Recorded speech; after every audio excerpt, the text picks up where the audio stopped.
Oh Hanukkah, come light the menorah. Let's have a party, we'll all dance the whore. No? Only the Jews are into that. Hanukkah is my favorite time of year. It's Christmas time for the Jews. That's what we call it. The best way to celebrate Hanukkah is with potato latkes, because the feast and celebration of those crazy nights of Hanukkah all go back to good old Judah Maccabee, holed up in the temple, and there's only enough oil in the lamp to burn for a day, but miraculously it burned for 7 more. So anything fried in oil, like latkes, is a great food to serve at Hanukkah. We'll get to that in a second. Here's the teaser. Hold on for the recipe. Bizarre Foods fans, welcome. Travel Channel, thank you for letting us do this fantastic live event. I am going to make the latkes. I am going to have time to answer plenty of your questions about the upcoming season of Bizarre Foods, which begins airing the last Tuesday in January. It's an amazingly epic season, 10 episodes of the American experience. We journey across Route 66, down the Pacific Coast Highway, trace the pirates of the Atlantic on their journey in the coastal regions of the Low Country in the southeastern corner of the United States. We go from Miami to Cuba and trace Che and Fidel's journey from the mountains down into the city in a fantastic special episode. So it's really an amazing, epic, crazy cool season that is different than any other that we've ever done. So I'm very, very, very excited about it. I can answer questions about it later on. I can answer other questions about Bizarre Foods later on. I can answer non-Bizarre Foods questions later on if you want. Let me get the business end of the stick out of the way. For all information that you're curious about the show, obviously travelchannel.com is a great place. AndrewZimmern.com for tons more recipes, other show information, things that I write and think and feel about both Bizarre Foods and other things that might come up in the food world. So there you have it. And if you have questions, hang on. You know how to get them to me. We'll get to that in a little bit. First of all, latkes. Who doesn't love potato pancakes?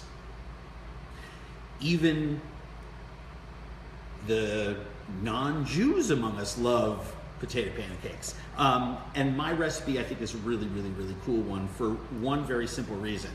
You get them thin and have them hold their shape, and they have a better texture, because my secret is to use cooked riced potatoes. Rice is a fancy term for cooked potatoes like these beautiful Yukon Golds, which I think have better flavor, that have been pushed through a potato ricer or grater, and it's basically just mashed potatoes without the butter and the cream, right? So the first thing that we want to do is we want to grate potatoes. So I have the Yukon Gold for the sweetness and moisture. I have these wonderful Idaho potatoes peeled in cold water so they don't turn brown, for the starchiness. And I want to grate those, and you can use the big holes here. You can use the smaller holes here. You can use a attachment for your food processor, whatever you like. But essentially all you're doing is grating those potatoes into cold water. And the reason why, and you can do them both ways, whoops, you can do them on different sides of the grater if you want. Gives it nice texture. They're all going to cook anyway in there, and this hole gives a very nice shape to your potatoes as well. But the reason that we do them into cold water is so they don't turn brown, because I want nice whitish yellow potato pancakes, right?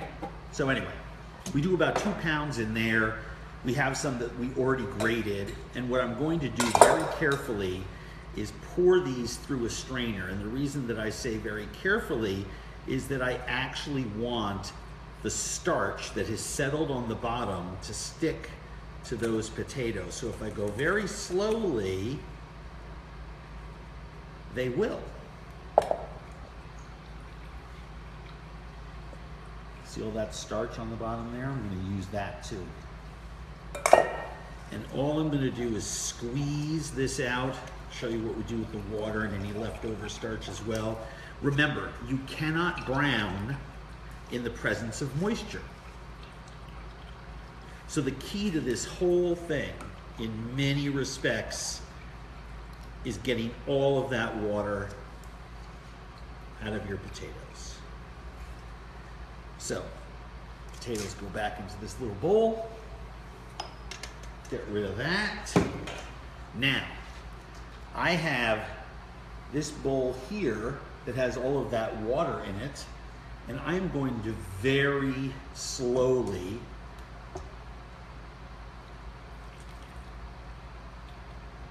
tip that water away. And as all of that brown water disappears, you will be amazed at what's left behind. Should have about a teaspoon of nice potato starch.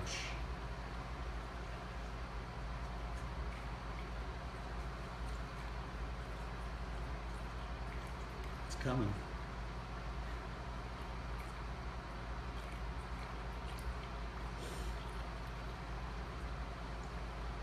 It's coming. Oh, we're almost there. Oh my gosh, look at that. See that? There's my teaspoon of potato starch right there. And I want that white, look at that. It's like, look at that. That's just from squeezing. I actually want that in my potato mixture. All right, so stir that around. Next thing that we're gonna do, we're gonna combine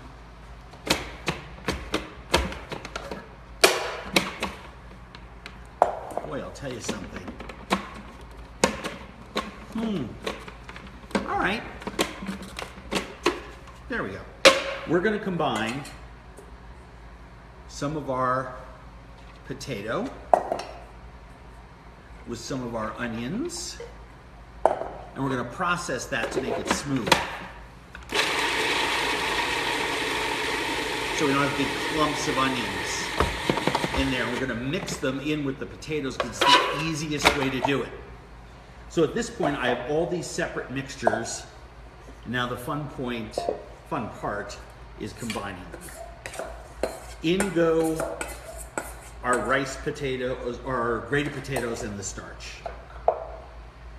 In goes our potato and onion mixture.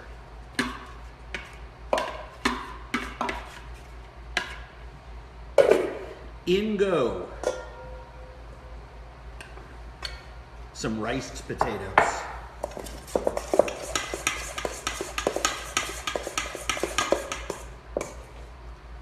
You can even see there how those shreddy bits are going to give us all that great texture.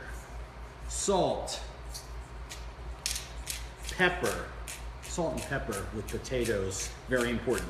Remember, salt brings out the flavor in things. Pepper is the addition of a very specific flavor. They don't always belong in everything together. Matzah meal, these are ground matzah crackers. If you don't have matzah meal, just take a whole bunch of matzah and grind it up. Don't use saltines, find matzah, but if you must, you must. I guess don't use Ritz crackers. In go my eggs.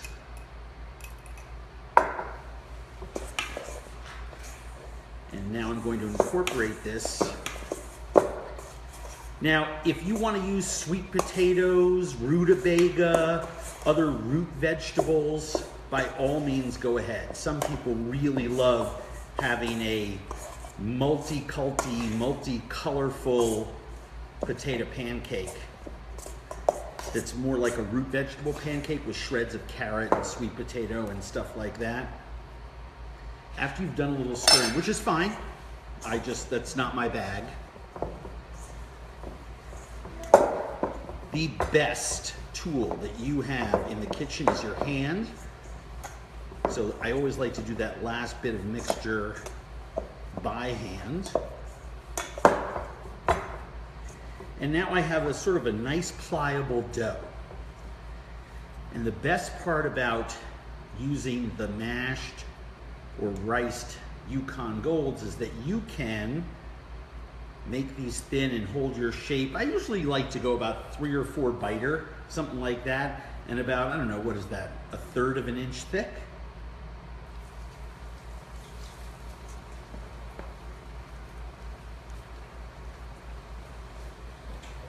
You can leave the ends ragged, like I did on this one. You can make rounds. You can do what I do for parties and make little itty bitty pancakes that are great to top with little bits of caviar or smoked salmon or something fancy.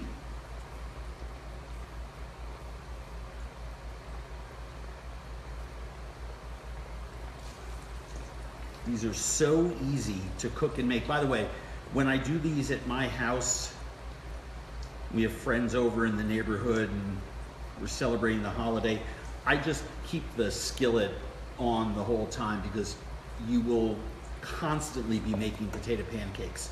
Let me wash my hands and we'll get to your questions while these cook.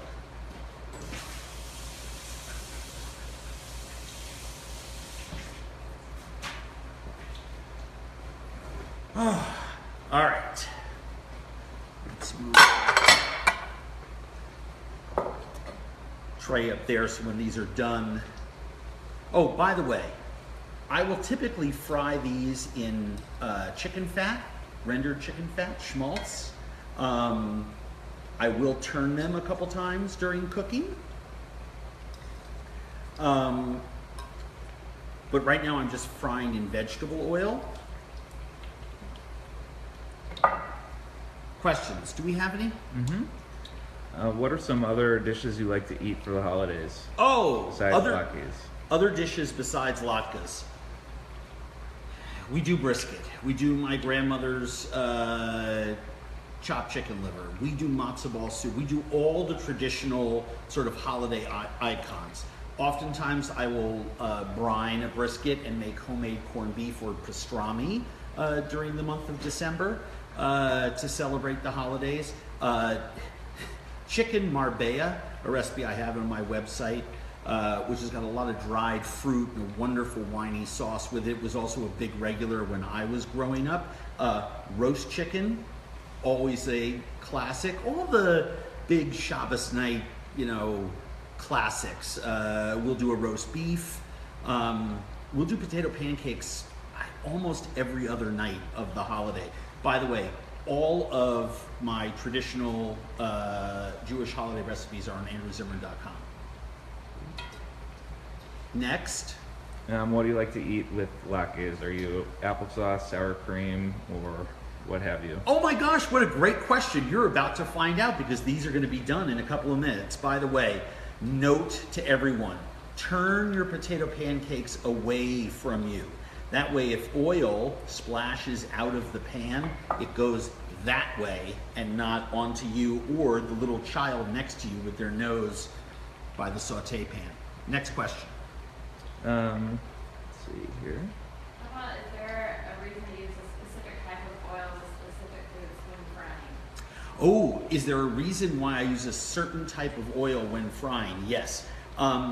I use oils that can go to very high temperatures without burning or turning bitter. What makes an oil burn or turn bitter is if it has solids in it. Solids that, by the way, you can't see when you look at the bottle. I'll give you an example. Certain fruit and nut oils, like hazelnut oil or almond oil or olive oil, are not good to fry in because they have too much particulate, too much matter inside them that you can't see. Corn oils, vegetable oils, safflower oil, canola oil, peanut oil are all wonderful to fry in because they don't have a lot of that matter in them. Now, I don't like to make latkes in peanut oil because I can actually taste the peanut oil. I want to use a real neutral oil, such as safflower oil or canola oil.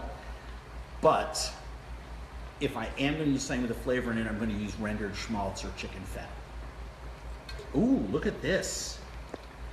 some of these are ready. Next question. Can you tell us again about which potatoes you like to use for the pancakes? Yeah, the recipe is on our website at andrewzimmern.com, but I use two different types of potatoes for this. I use a traditional Idaho because it's starchy and gives great texture to it.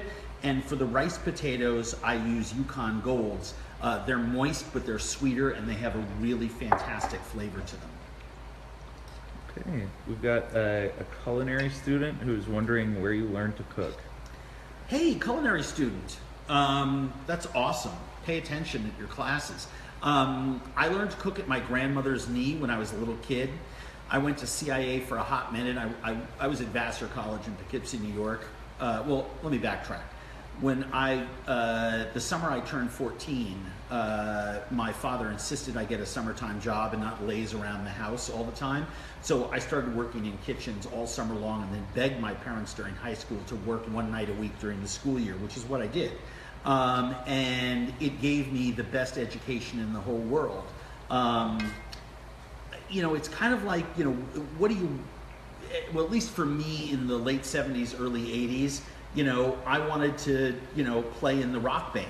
I didn't want to work in hotels or a different kind of food service. I wanted to do restaurants.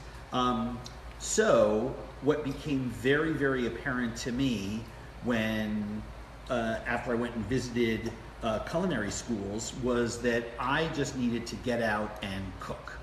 And so rather than do the culinary school thing, I just started working overseas, and I spent a lot of time doing, taking jobs in restaurants. I was in Paris, Italy, and Hong Kong during my years of college, taking semesters off at a time and sort of figuring out that what I really wanted to do more than anything in the whole world was cook. So that's what I did. So even though culinary school now is 20 times better than what culinary school was 35 years ago when I looked at it, I mean, more diverse, more opportunity. The best way to learn how to cook is to get out and do it side by side. It's a craft, and it's something best practiced side by side with someone else. Culinary schools now give people that opportunity in a way that they didn't years ago, which is fantastic. So I endorse everything that you're doing. School is great, and cook outside of school. Cool. All right, so let's decorate some of these. I'll do two with sour cream and dill.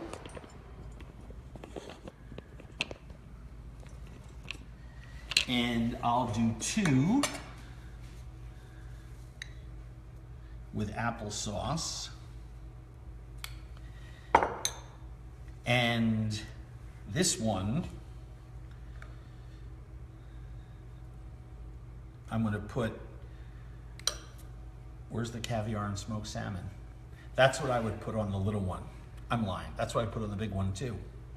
But for right now, I'll do a combo platter, see how they are.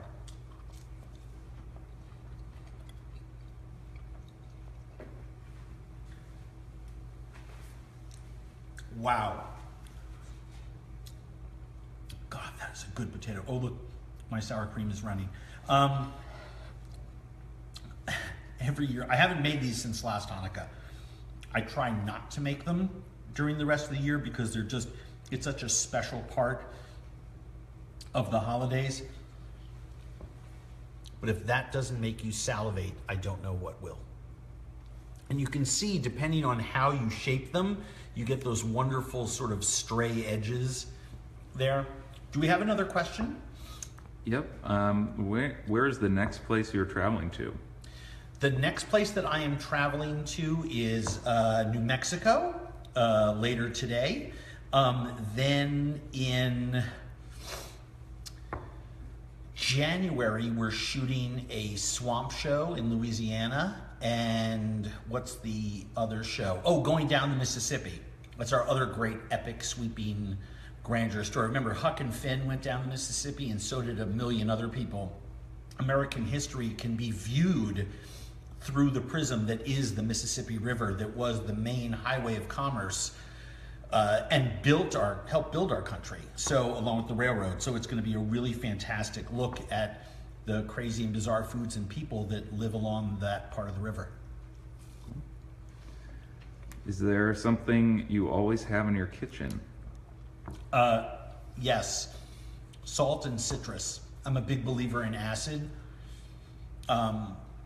It brightens up all kinds of foods, citrus fruits and salt, no matter what. And do you have any tips for the pancakes staying together while you're frying them so they don't fall apart? Follow my recipe. I mean, the rice potatoes, and I was even fairly casual with that. If you get a nice tight batter like this with the matzo meal in there, I mean, they're going to even be better and hold together. I mean, they held together pretty darn well.